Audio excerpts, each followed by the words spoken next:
We were able to fight our scenario out to a conclusion, just barely, but had a lot of fun. Basically, the French outnumbered the British, but the British had better quality troops, and I think that played a factor in the outcome. The other factor is that the British were a little bit closer to the objective than the French were. The French entered from over here and got onto the table pretty quickly, but just a big log jam of figures and formations. The French had big, bulky formations, and so it took them a while to kind of shake things out.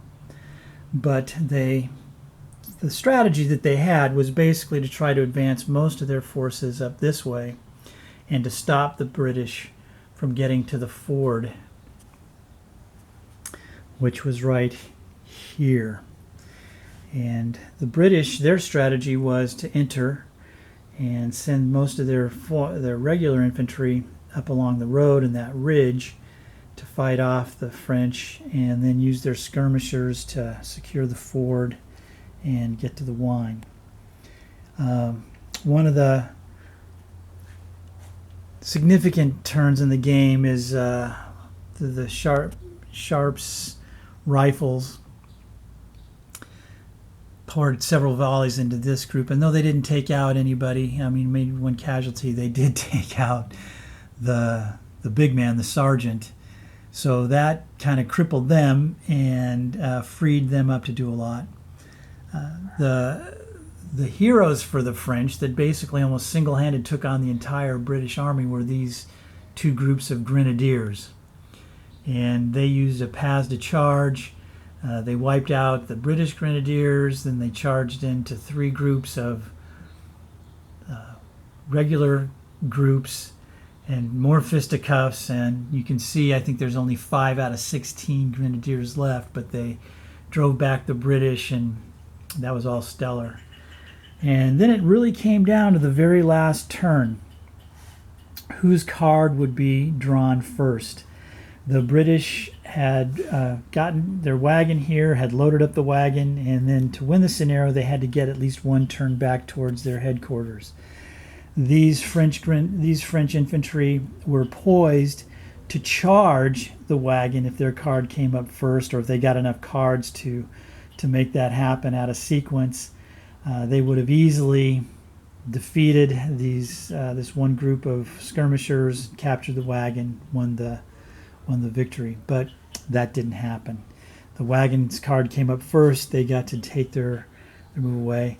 And this all despite the fact that the British, because of that French charge, the grenadiers up there, they were getting very low on their morale, as you can see. They were down to 3. The French were still at 7. But we had a great time. 2 wonderful guys, a father and son, and just so happy we could get together, play the game, and for an untested scenario, I think it worked out pretty well. I think if I were to do it again, I'd allow some movable deployment points to get the French a little closer. It took us a while to get into action, but once we did, lots and lots happened. And the French brought their light skirmishers. They had 3 groups, and you can see they were whittled down to the Voltigeurs lost half their number. The dismounted dragoons lost 2. And then the line infantry groups basically untouched. Not much happened to them. Another incident, there was a random thing that happened, random event, and this colonel sprained his ankle. So it was minus a pip from his movement, and so those guys just dragged and dragged and dragged. But anyway, that's what you love about sharp practice, is those unpredictable turns of events. And there's Lieutenant Sharp with his men. There's the wagon coming back across the ford. The church was secured by skirmishers. Again, the grenadiers that showed incredible elan in driving back the British, but all for naught. So anyway, it was a very fun game, and I look forward to having these guys over again whenever they have the time. But really enjoyed it, and I hope this recap was enjoyable. Take care. God bless. Bye-bye.